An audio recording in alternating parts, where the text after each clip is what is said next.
Good evening and welcome to Pain to Power. I'm your host, Maria Cosme, also known as Brown Girl Interrupting. And I'm so glad that you are here with us right now, either watching us live or in the rebroadcast. And please make sure, if you haven't done it yet, go and subscribe below, hit the link, and hit the bell so that you get all of our shows every time we go live. And please make sure you're sharing your comments in the chat. We love a good question and interaction, as well as any comments of anything that hits you as we are in the show today and you're watching. So thank you again for joining us. I am so excited for my guest today, who is going to be reintroduced to you. But before she comes on, I just have really been thinking, she is a youth advocate and a just brilliant poet and creative and just an amazing soul. But oftentimes I think that we look at our youth and we don't realize what potential they have. And sometimes that potential can turn into some absolutely amazing and inspiring things. So I'm super excited to introduce you to my guest, who is a entrepreneur, a creative, a spoken word activist, and so much more, while also being a high school student. Please welcome Lemonade Dream. Hi, I'm Lemonade, and I am more than excited to be here. I'm ecstatic. Oh, Lemonade, I'm ecstatic for you to be here. And I know that even my producer, Logic, is also super excited. Like, this is such a treat for us because you were on the show almost 3 years ago, not exactly, but almost 3 years ago in January of 2023. And it was quite an awesome conversation where we started to really talk about this, your journey. And you were just starting. You were 13 at the time and in middle school, and now you're a sophomore in high school and you're 15, which is like amazing. So, okay, just catch us up a little bit just on everyday life. Like, you're 15. What's life like as a 15-year-old right now, just in life? It is insane, but insane in the best way possible because now I'm at my dream school. I get to be around people that I can really take a second, step back and say, dang, I'm with these people. These are the people that I have in my life. I'm able to be more thankful. I've gotten closer to God. Like today, I went to church, and you guys can see I have my cross on. Like, I'm just so happy. Today was awesome. I go to church, not as often as I'm supposed to, but I do go. I hang out with my friends. I practice my poetry, and I also do make some time for social media. And it's all just lemonade. I love it. And all lemonade is all amazing. So that is very cool. And I love that you're connecting to so many things and like evolving, right? This is the evolution of lemonade and all the dreams that you've been building up towards. And in particular, when we last spoke, you were really just about at the start of a lot of your poetry journey, right? Like, and we talked about pain and some of the pain that started to inspire where you are in your writing. But I want to ask you a different kind of question than I usually ask my guests, because I'm in 2 years, what have you understood differently about your own journey of kind of healing from pain? I remember yesterday I was talking to one of my mom's friends, and she was like, well, how's life after losing this person? And I was like, you could have asked me this a year ago. You could have asked me this when it first happened, and I would have told you that I just wish that this person was still there. I wish my father was still in my life. And I would have been so sad and everything. But then I took a second to just step back, and I said, it's not about the fact that I don't have them. It's about the fact that I had them. It's about the moments we shared. And since then, I've been able to appreciate that I had him in my life.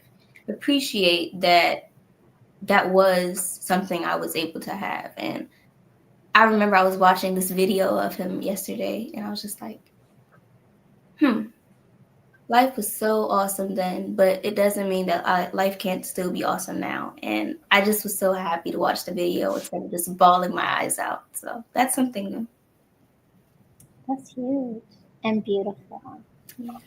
because I think that's just it, right? Like it's, you're able to see it differently and feel it differently, and you are reframing it for yourself. What's helped you to get there? I would say acceptance is the biggest thing because at first I wasn't exactly like, this isn't real. I was just like, why would I want that to be real? It can't be real. I have to avoid actually thinking about it so I can stop myself from being sad about it. But then I realized I wasn't alone in my journey. Like I realized my grandmother, she lost her son. I realized my mom, she lost her longtime boyfriend. Like it's so much different things to it. And I'm like, this is my support system. I also realized that it's not about the fact, like, once again, that he's gone. But then I was like, okay, well, let me start talking to God. I've been talking to God more recently and hearing different verses, reading the Bible with my godmom and stuff. It's been really helpful for me overcoming those feelings of grief. I love that. Thank you. And you said it, acceptance, but it sounds like it's taken a community of of recognizing and seeing that pain is shared by a lot of people in different ways.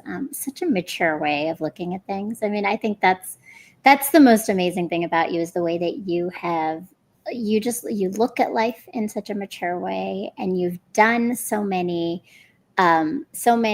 like grown things in your life at the place that you're at, right? But that's come in time. It's come with your growth. So let's talk about that, because I think like there's inspiration, right? Like your pain is what led you to start your writing, but now you've been writing for some time, and I love it. And Dialogic and Friend says, so wise yet still willing to learn. Absolutely, which is awesome.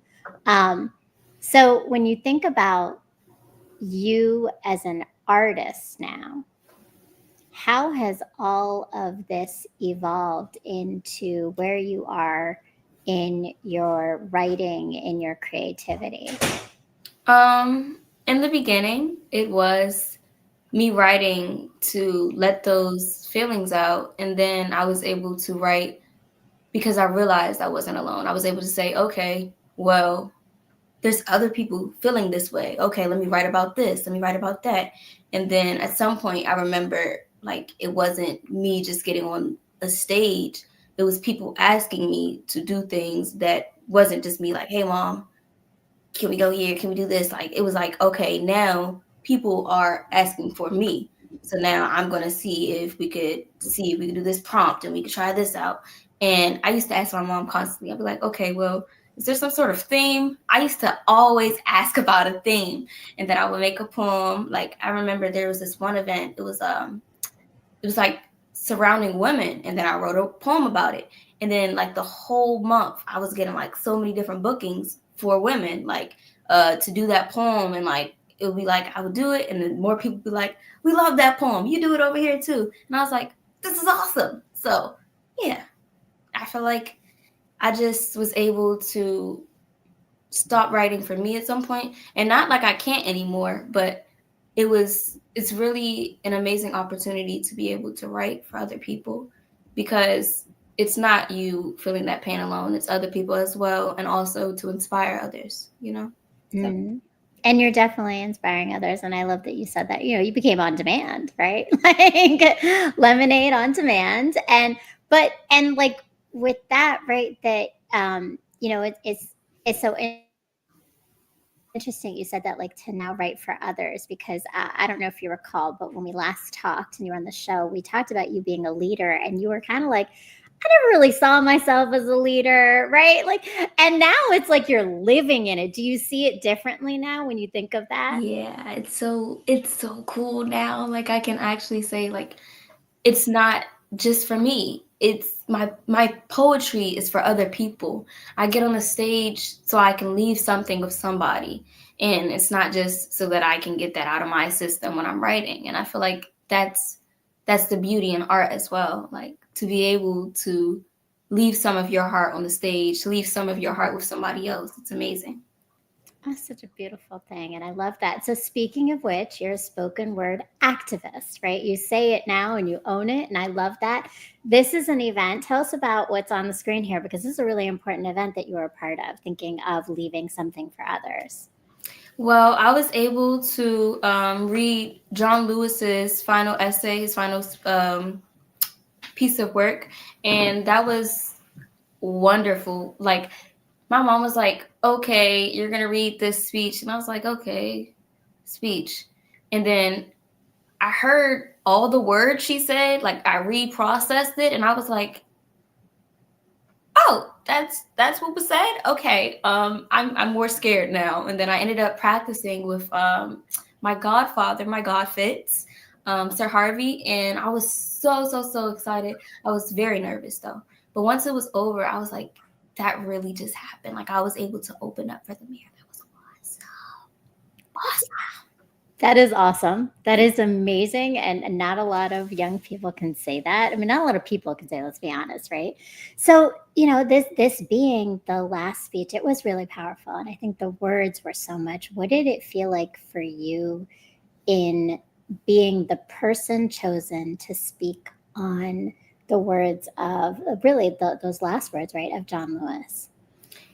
It felt at first, I was like, okay, a speech. But then I was like, wow, I'm able to say what he wanted to be able to say before he left this earth. Like, that is incredible. Like, I don't know, like the power all of that had in itself. Like, it was such an amazing chance opportunity to be able to have, because at first I was like, I don't even know if I'm going to say it right. I need to say it the way John Lewis would say it. But then I remember I'm being told, well, you're not John Lewis. You're Lemonade Dream. They want Lemonade Dream to say it. And I'm like so terrified. I'm like, I don't know how to say it like him. And they're like, this is not the whole point to say it like him. It's to make sure that the message he was trying to send is sent out the way he would have wanted it to be sent out. And they were asking me to do that. And I feel like that's the main part that I should have been focusing on. So being able to do that was insane.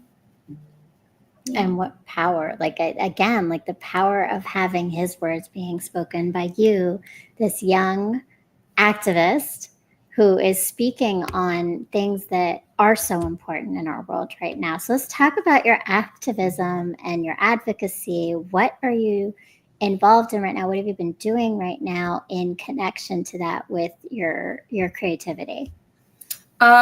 I feel like I haven't been writing as often, but when I do, I've always tried to find some type of something to correlate the two worlds, So for me, recently I've been writing, I've had a lot of regret poems that I've started, because I feel like I've been like regretting a lot of things in life. But the thing isn't to regret what you've done, but to be able to say, like, okay, let's look at this a different way. Okay, let's think about this differently. I feel like advocacy is my main goal in a lot of my poems, and I want to make sure that I can say something to those who can't always say it.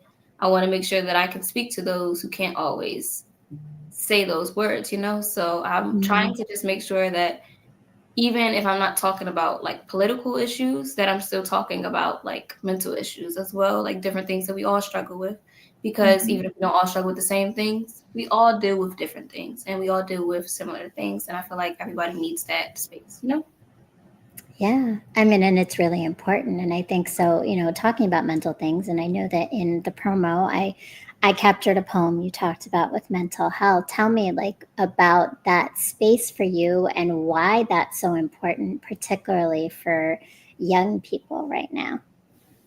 I feel like it's very common for people to believe that, oh, you're a teenager. What issues do you struggle with? You don't have bills. Like, it's a whole thing, but this is the time that it's going to hit us the most. This is the time where it's going to just like whack us upside the head. Like, it's very difficult to struggle with as a teenager, because sometimes you feel like isolated. Sometimes you feel like there's nobody to turn to. Even when you have everybody you could possibly be turning to, you're going to feel that you're alone. And that doesn't just apply to teenagers, but you're constantly trying to fit into some type of social idea,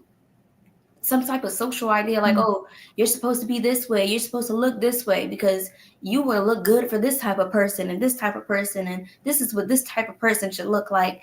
And I feel like we're all convinced there's somebody we need to be, but we're never convinced we should be ourselves. And that's the issue in it all.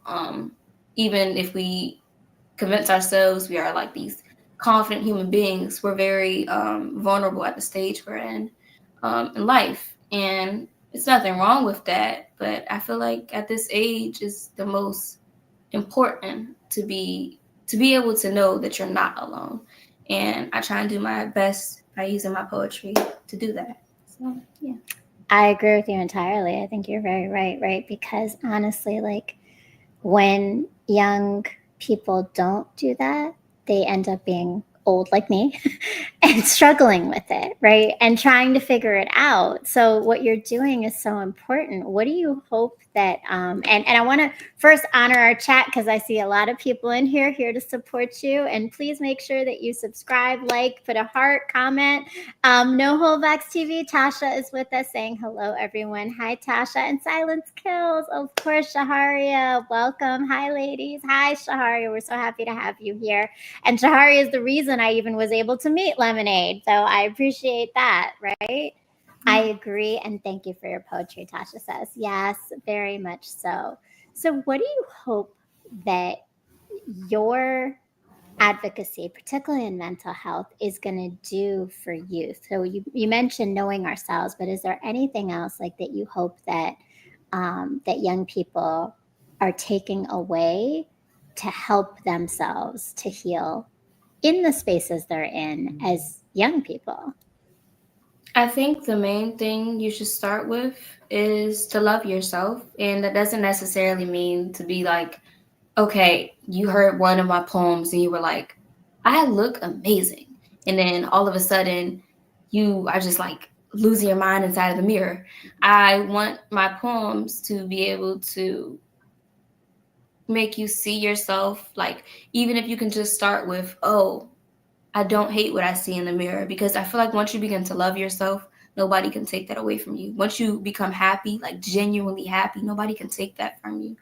And I want to be some type of inspiration to help people have that self-love, because I remember before this year, you could tell me how pretty I was and that would be so great. And I'll be like, thank you, thank you, thank you. But that doesn't mean that I'll go home and be like, dang, I look good. Like, I'm not going to say all of that. So I remember recently, this year is the first year I've genuinely loved myself.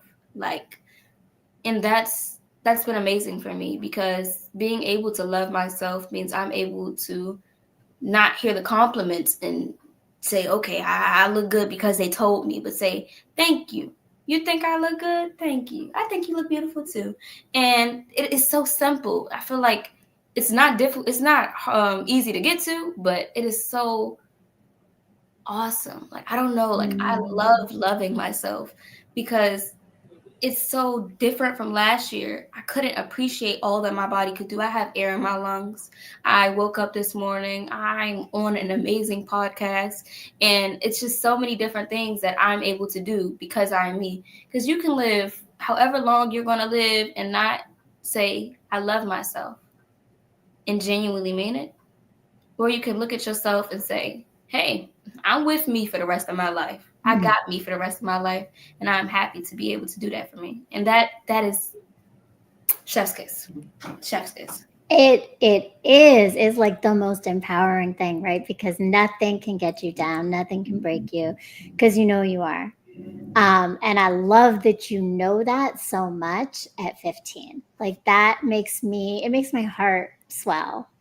Because I think I wish every 15-year-old knew that and loved that about themselves. And that, yeah, like you said it, right? It's not the external, it's the internal, and how much more powerful that is. And I see Shaharias from Zion's Kids says that's real. Poetry help others to see themselves and relate to others, etc. Definitely. I love to hear young people talk about mental health. That breaks the cycle, definitely, right?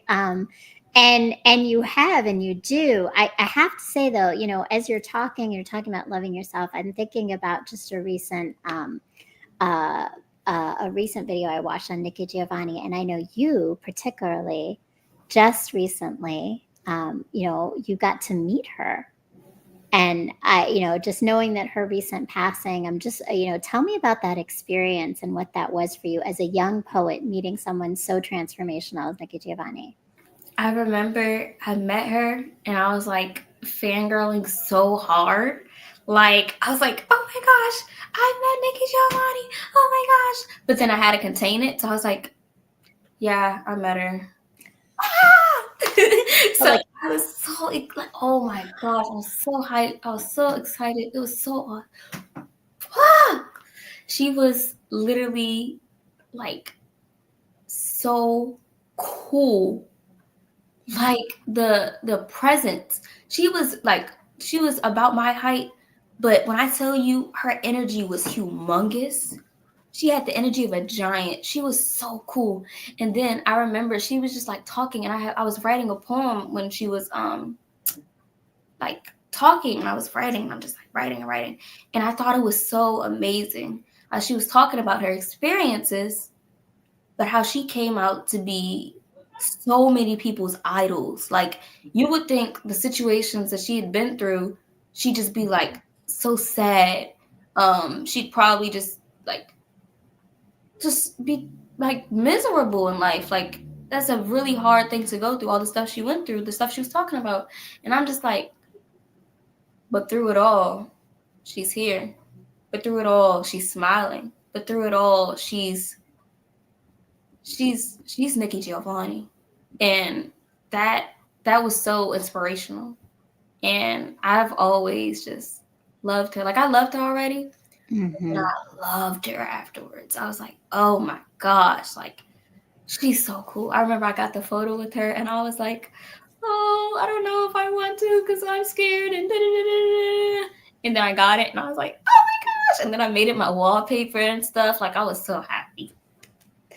I was so happy for you when I saw that picture. I'll be honest. I saw you post it. I was like, oh, that's so amazing. Like, and you said it, like the life that she lives, how she maintains it. But I'm looking at you and I'm like, but you've gone through a lot of things too. You've had to like deal with a lot of things that a lot of young people don't have to deal with. And you too have maintained this positivity. It's so much of it is mindset. And you demonstrate that, I think, every moment that you make that choice to always choose yourself and to always choose to look at things as like, what can I learn from this, right? And you're posing that, you're saying that, which I love. So this has been, I mean, Nikki Giovanni is one thing, but you also have had just an amazing year. Tell me a little bit about what you're doing with PAVE right now, and where PAVE started for you, and what you're doing with it now. So I remember when I was younger, I had been in this program, and I was like, no after school programs. Like, I just wanted to go home. I just wanted to get on some type of device and go to sleep. Probably not get on any homework either. Just sleep. No books, no nothing. And my mom was like, oh, but you're gonna do it. So I ended up doing it. And I was in this after school program that offered soccer and poetry called DC Scores. And with DC Scores, I wasn't too interested in the soccer, but that's really cool. But I was deeply interested in poetry, and I learned just what poetry could do for me. And I wrote in the program, and I ended up performing on the stage, and I was like, this is so cool. But I was terrified, and I might have cried on the bus just because I was so nervous. But then I was like, wow, this experience was awesome. And then I got off the bus, and then everything was cool. I remember going to Nando's with my mom and my family. And then, then I remember DC Scores having like some type of program afterwards. My mom had told me about like years later, and I was like, they do poetry. That sounds cool. But it's not DC Scores. It's like another type of thing. And I was like, oh, but it's still with DC's. Okay, every Saturday. Okay, okay. And then I started going, and then I met some really cool people. I remember the judge, I think, was actually the one who ended up like being deeply connected with DC Scores. I was like, wow, this is cool. She's so nice. Wow. Mm-hmm. And then I ended up being at one of their events to advocate for our after school programs. And I feel like everybody should have an after school program, but everybody should be allowed to have free after school programs, because you can always have these $5 million clubs you can go to, but everybody doesn't have spare $5 million in their pocket. Mine's is probably filled with butterscotch candies. So, yeah. I feel like that's so important, because even in my situation, I talked about it a little bit there, but my mom, a single mom, she has a job. She can't always just come and get me from school as soon as school ends, because she has to make sure she has a home to keep us in. So it's like just different situations. And I feel like not even just, oh, this is like after school babysitting. Like, that's not the situation I'm trying to say. It's just an amazing, like, a thing they offer, like being able to go have soccer, poetry. They give you snacks, they give you food. Like, it's so cool, because I'm able to just write these things that I wouldn't have even thought about writing. What type of 9-year-old do you think I am thinking about poetry? What type of 10-year-old do you think I am thinking about poetry?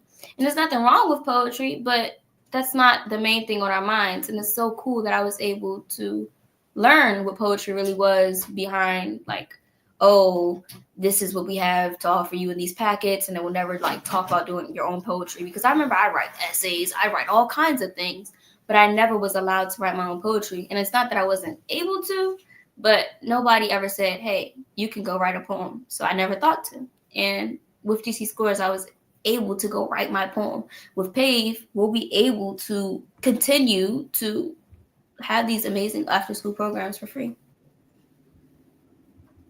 I love that. And I think, I mean, what a full circle that one, and you said it, right? Like you got the opportunity and the space to write, which you're right. Like, I mean, I was a classroom teacher for a long time. And, I was in education, and I agree. A lot of times we don't give kids that space to be creative in the way that really taps into everything. And it definitely tapped into so much of your skill and talent. And now look at all you're doing with it. And to have that for someone else and be out there doing it with others and for young people is really cool. So now you're working for, you're advocating for them, and definitely, advertising and making sure that more people are part of PAVE now, right? But you're also then, are you working with young people as well? I love it. And Silence Kids, a shout out to DC Scores. We have that program at my school. It's an amazing one for certain, right? Yes, indeed. Yes. I would say that I would like to continue to go closer to my peers and younger kids, because that was recently something some people have been telling me that for a while now, that I should start talking to the kids, because I have a tendency to attach myself to adults. So I ended up being in rooms with adults, being able to talk to adults, but I don't really talk to the kids as much as I would like to. But I feel like if our kids are our future, then the other kids need to be talking to them. And if I'm able to tell them, like, if an adult says, hey, you should do this, how likely are you going to be to do that? Like, this just some advice. But if a kid says, hey, this is cool, and you're a kid, you're going to say, oh, it is? Let me check this out. So I feel like if I was able to talk to more kids, and if I started to do that, that would be really awesome. So I want to start to be able to do that. Well, I am totally on board with you starting that, because I think it would be amazing. And you're right? It's so different. It's just like with adults. I think when someone's gone through something, you're so much more likely to believe them and trust them in understanding that it makes sense and that it could actually help them, which is huge. I love it. We got a lot of people in the chat. Oh, that's my niece. MBK Care says, that's my niece. I love it. Look at that. See, you got family. Christine Shari says, when you see the beauty in others and accept who you are, it goes hand in hand. Definitely so much, Christine. Thank you. Empowering love, self-love is everything. It absolutely is. It's empowering and it's so important. All right, so this big year that you've had, this is like the evolution of Lemonade. Not only, you've been a part of now advocating for after school programs and creating that, you also won a pretty prestigious award through your spoken word at the, and I'm going to go back to my notes here. I know that you were in a poetry competition for the Youth Slam and Words on Fire for 2024, and you won the award. Yeah. Yeah. What was that like? Shocking.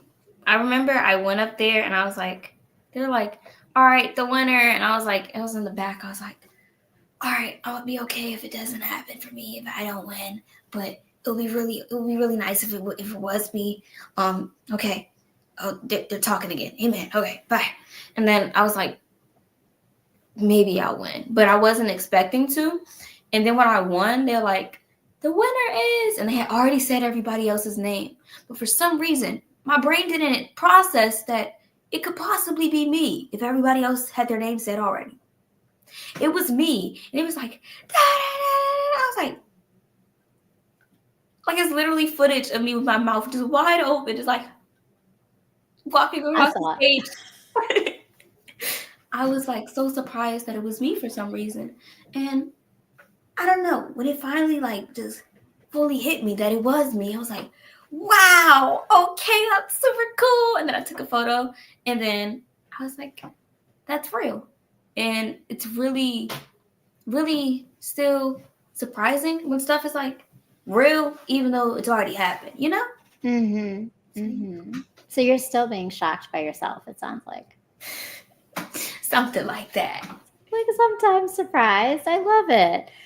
You mentioned this earlier, and I wanted to ask you because you talked about how you don't work with kids as much, but you're always in. And yes, big congrats! I'm proud of you. We all agree with that for certain, because that's really amazing.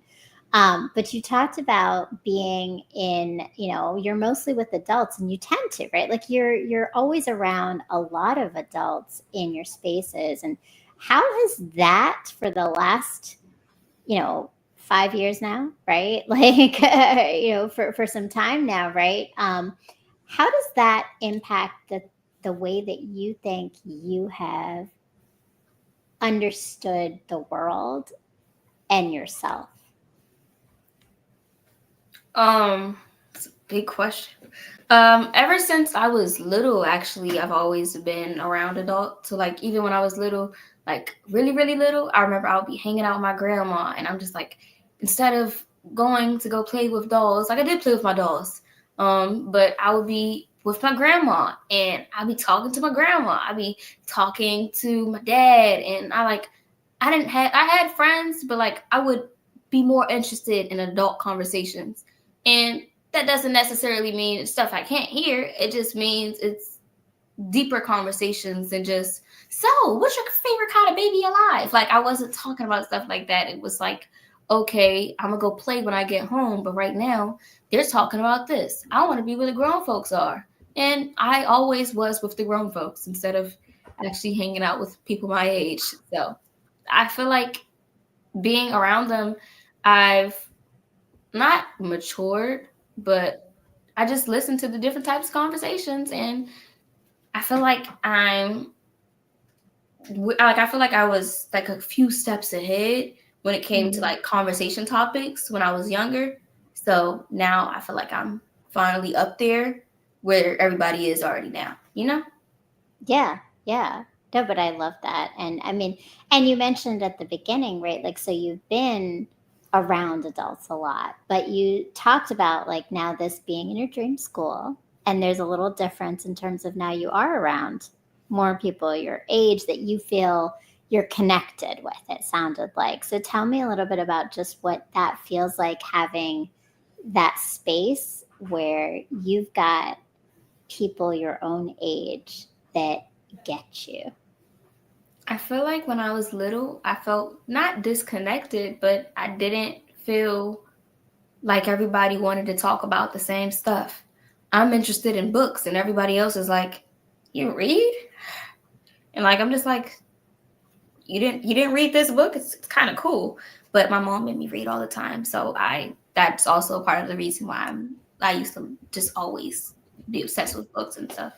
But I feel like now being at a place where I literally have a class about media. Like I'm able to talk about the things that other kids my age did not care to talk about. Like I remember being in 8th grade and everybody else was like, "We're gonna talk about this, and this would not get us anywhere in life." And I was like, "I want to go to college and I want to do this." And I'm just like talking about all these different things. And now that I'm at this school, I'm just like, wow, everybody else wants to talk about this stuff too. This is really cool. Like I felt like not as like I felt like I belonged, but also understood. And being understood is so much different than just somebody being like, "Oh, you like that? Okay." Like it's so well, Yeah. But that's a huge thing, being understood. Like, and I think there's a lot of adults out there who don't necessarily have relationships like that. So for you to find it in a space is really important. And you said this a couple of times, and I got to mention, you mentioned mom and mom's influence with reading and with, exposure to things and making sure you got into DC scores. Um, Tell me about your mom, Miss Kelly, who's amazing. But just like what relationship have you and your mom had as you've been on this journey of learning about yourself and becoming this entrepreneur and spoken word activist? I feel like our relationship, it's constantly changing Mm-hmm. because she's still like, okay, your emotions are constantly changing because you're a teenager. And then she's also like, "Oh, my baby." I'm like, "I'm not a baby. I'm 15. I'm just 4'10", please." And then it's like also like a mix of, "Oh, I'm your momager." And so yeah, it's a nice combination. Like she'll be like, "All right, have you done all your homework? Okay, practice your poetry. Okay, we're going to open mic after school. Okay, da-da-da-da." Like it's like a mix of all of everything. Mm-hmm. It's a very very interesting combo, but I love it here. That's a lot, and I love that. I mean, what are the things like for you and your mom where you really like get to just be, you, you know, mom and Alex? Um, I feel like we get to like after every time I get off of stage and stuff, there's like still time afterwards where we can go inside the car and listen to like me and my mom have like our hype songs. So like when I'm about to go on stage and it's like a big thing, like we'll go through the car and we'll like listen to the song. And so like I feel like that's still where it's just us. And then also like because it's like a momager, but it's still emphasis on the mom part, you know? So I feel like that's when we have our moments when um we go home and she's like, "Okay, what you want for dinner?" So like it's still just mom, you know? And then like when we go hang out and stuff, it's like just us. I love that because you still got that balance. I mean, you live a really busy life, and momager's job is a lot of that, like make suring and curating. You're everywhere you're supposed to be and getting everything done. Shout out to Kelly, who's amazing. And I have to say, and I got to, we had an impromptu meeting at Kennedy Center when we went to go see a show, and I got to meet you and your mom at the same time with my daughter, and I think I just love the dynamic of the two of you, and it was such a gift to see that with my daughter, is like, to witness how connected you are, because it's a lot of different things, it's a lot of different layers. And it's a beautiful thing, though. And so, with that, you got a lot of projects that you are recently doing, and I want to talk a little bit about them. A new single. That is a pretty cool thing. Like, you don't see a lot of spoken word artists come out with a single. So, tell me, like, the inspiration behind your new single called Welcome to DC, and tell us a little bit about what it is. Well, originally there was this contest, and it was like, hey, you guys make this poem and you win. It's like 25 people. This many guys will win, and then we move on to this part and move on to this part. So I was like, okay, well, I gotta write a poem about different things in DC. And being from DC, you don't recognize how many things are a DC thing until you're writing about being from DC, and you're like, wow, DC, DC, DC. This doesn't happen no, y'all don't have that. Okay. So like I'm like going through different things that make me think DC.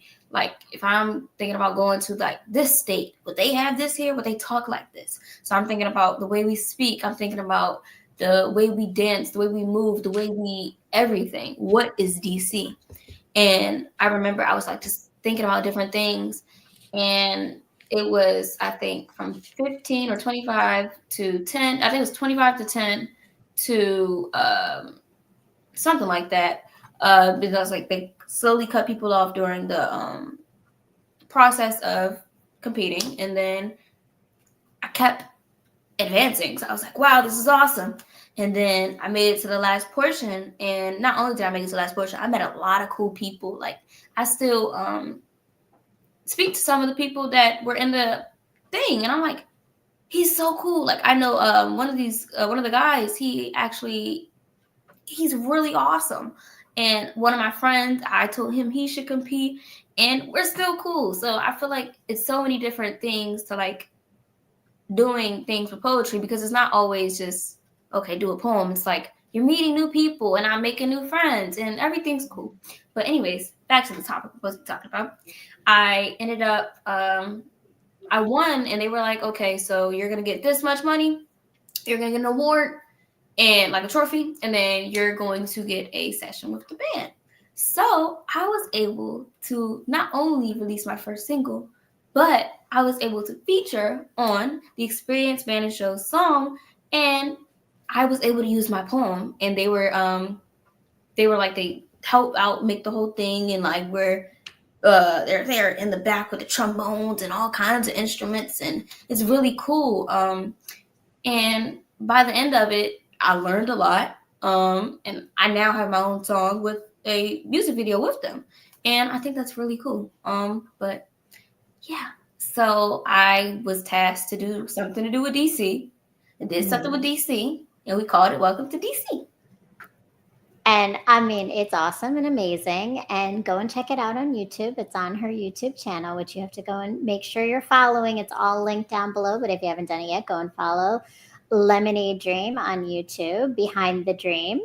And you can definitely see the video there. So you said you learned a lot. What are some of the things you feel you learned?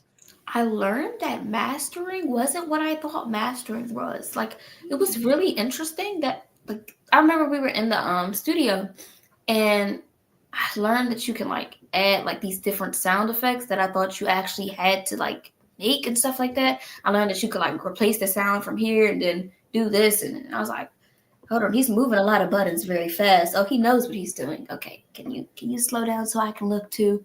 He was like, okay. And it was like I was able to like just like see the behind the scenes of what I thought music videos really were, and what I thought making music was like. It was really, really dope. I remember we were at Union Station for one of the couple of the scenes inside of my music video, and I'm looking around and I'm like, wait, so this is how they match the words up to the because I was like, that's okay. Like my whole life I assumed that they like were like saying the songs there, but you could actually have like the pre-recorded audio, and then like I remember he had like a speaker, and I'm like just reciting it with it, and it's like he's like, oh yeah, we could match it up like this. I'm like, okay, cool.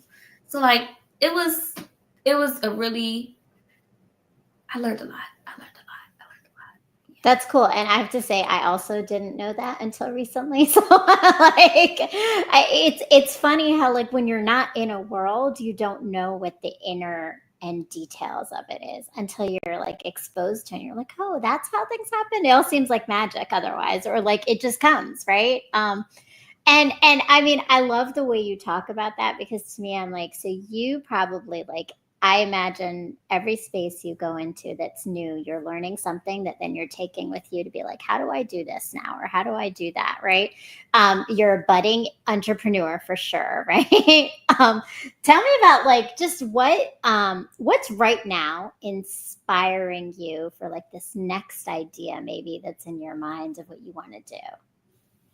I know if we're talking about the apparel line, I do want to do something with color. So whether it's bright colors or some type of darker, calmer colors, I know I want to start getting into that. I do want to begin designing more things again because we did the whole I Am Poet thing, and I Am Poet will not be over anytime soon. But we're going to also bring out some new stuff. So I'm very excited for that because I've been planning it for a little bit, but we're going to finally begin the process.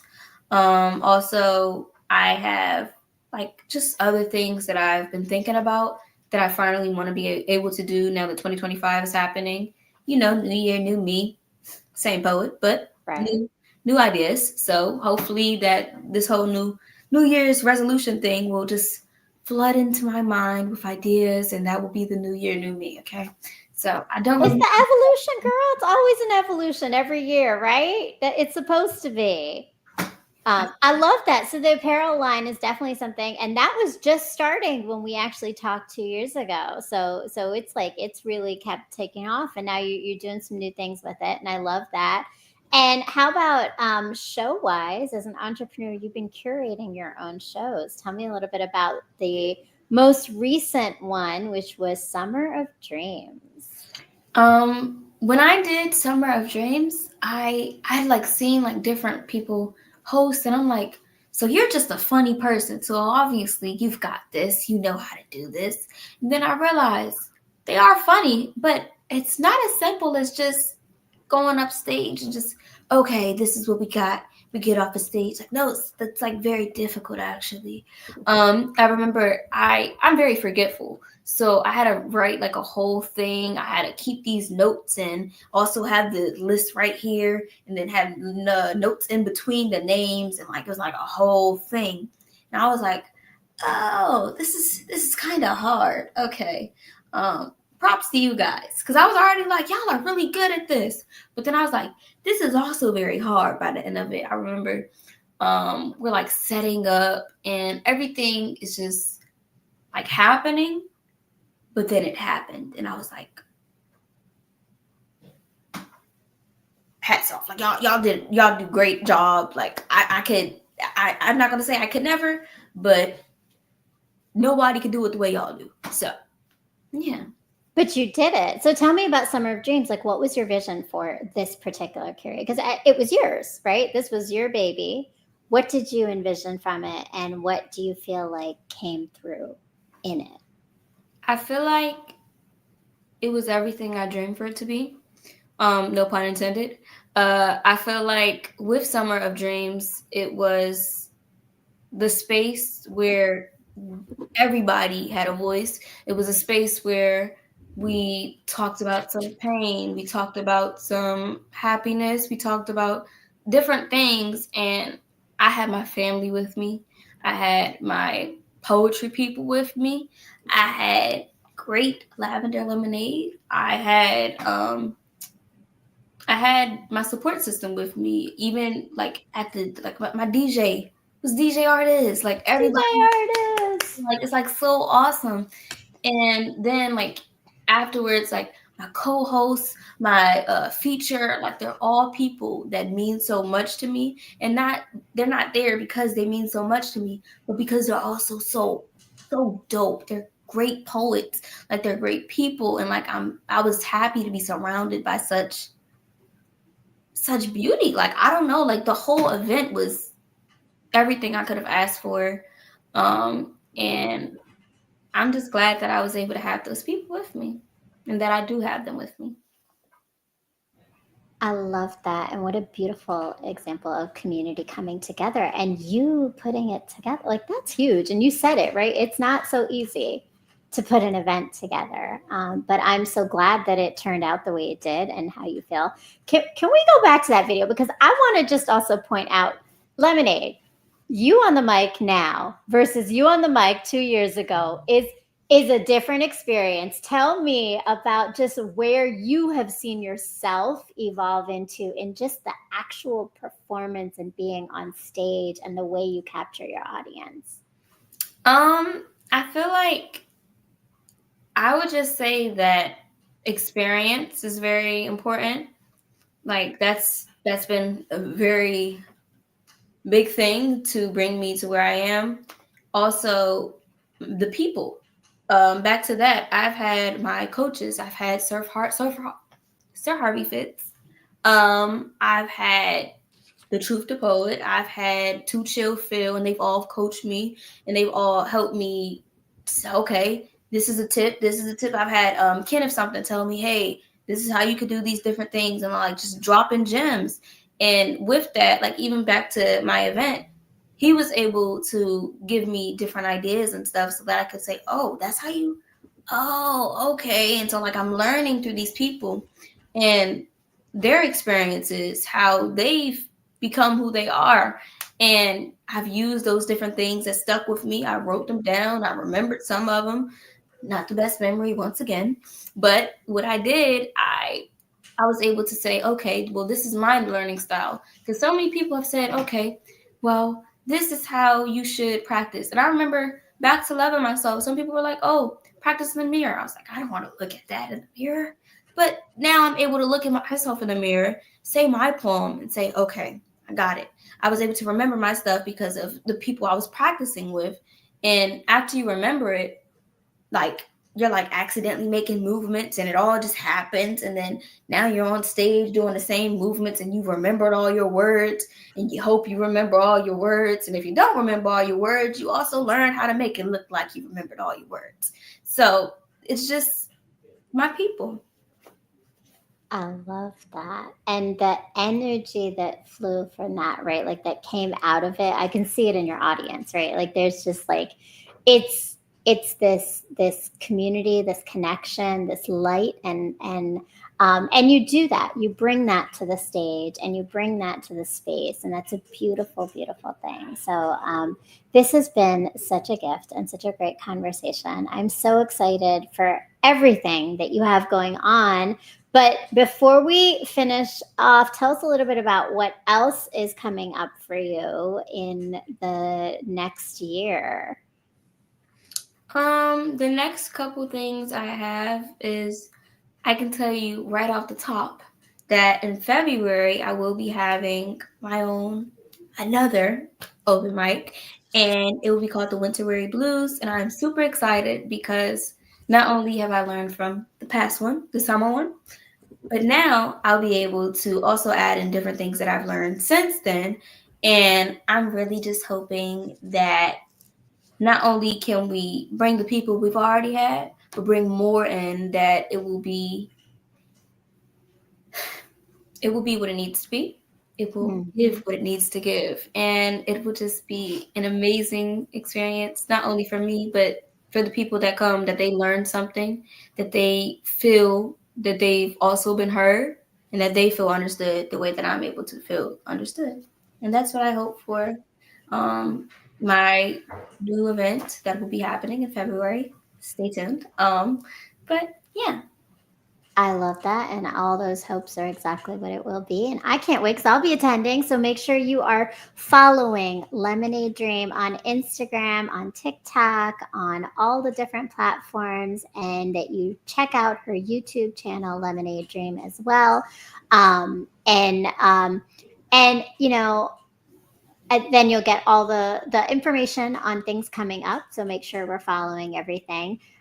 You know, being someone who is a young advocate, a young creative, what is your advice for anybody who is who is just trying to figure out themselves. Love you, Alex. Yes, I love it. Fam is here to support. Fam is always here to support. I love it. A Miracle Kid says, hey, Alex. Yes. Hi. What's your advice for anybody who is young and trying to figure out whether or not they can actually make their passion come to life in their world and their life? Any thoughts for them? Don't doubt yourself. If you think, oh, well, I don't know if I'm good enough. I don't know if this is supposed to go on stage. I don't know if I'm supposed to say this. And I don't know if you do it, if you allow yourself the space, if you go up there and just get it done, there's nothing stopping you. You are the only thing stopping you. If you had that chance, take it. Because I may say, I don't know, that sounds like, do it. Just do it. Because it doesn't sound, it's not as easy as I'm making it sound. But once you go and say what you want to say,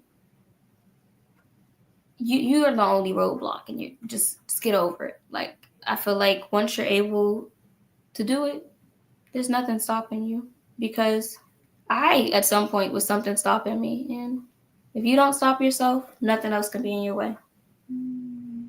I love that. And I appreciate you saying that, right? You know what you didn't do because of yourself, but you've definitely shifted that around. And you've given us a lot of gems, self-love, and take the chances, right?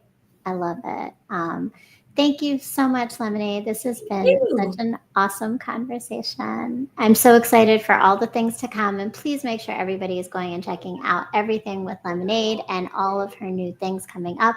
Please follow me. I am Brown Girl Interrupting. And make sure you're following me on TikTok, on Instagram, and subscribe to the YouTube channel. Share your comment. If there's something that resonated with you, let us know in the comments. And thank you so much to all of our Ranters fam who showed up, as well as all the audience and family who's here.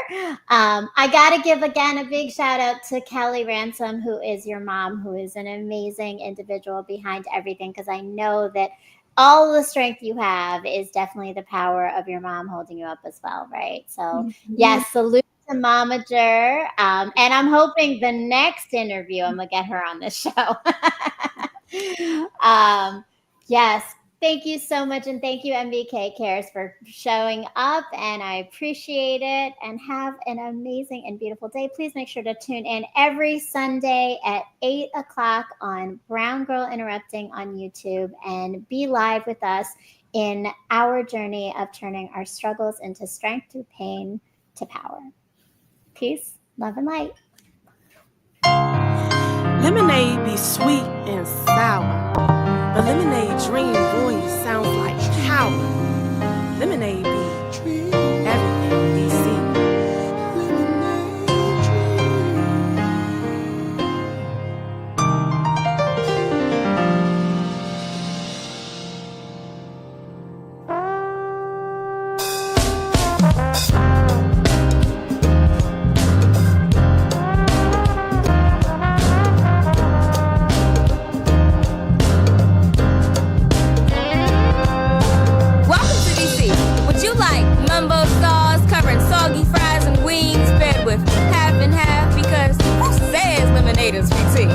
If not, get used to it, because it's a DC thing. We are Rock Creek as your choice of drink when you get a large meal. Yums carry every corner and every team be on the corner store too. And when asking a person, who is that to you? They respond with, oh, her, that's my little my drink, we don't use it. We are also on Bible for every sentence we speak. When we went to Chinatown, our galleries, buckets getting beat by our feet, from the chateau to the Capitol, from residential to kids. The monument was just a big pencil. I'm River Terrace, with go-go pumping through my blades and ties that sound good with my rhymes. Be a call saying, I'm a heck of Jamal. From Good Hope to Berry Farm to home all. Pickled eggs and peas with a big mama pinches to a bag with sis that'll make you gas, but tastes like home. We speak DC lingo, our code, which is mojo like finna blow, which is how we say we're getting upset. And Kirk is our term for when we are genuinely about to start tweaking out.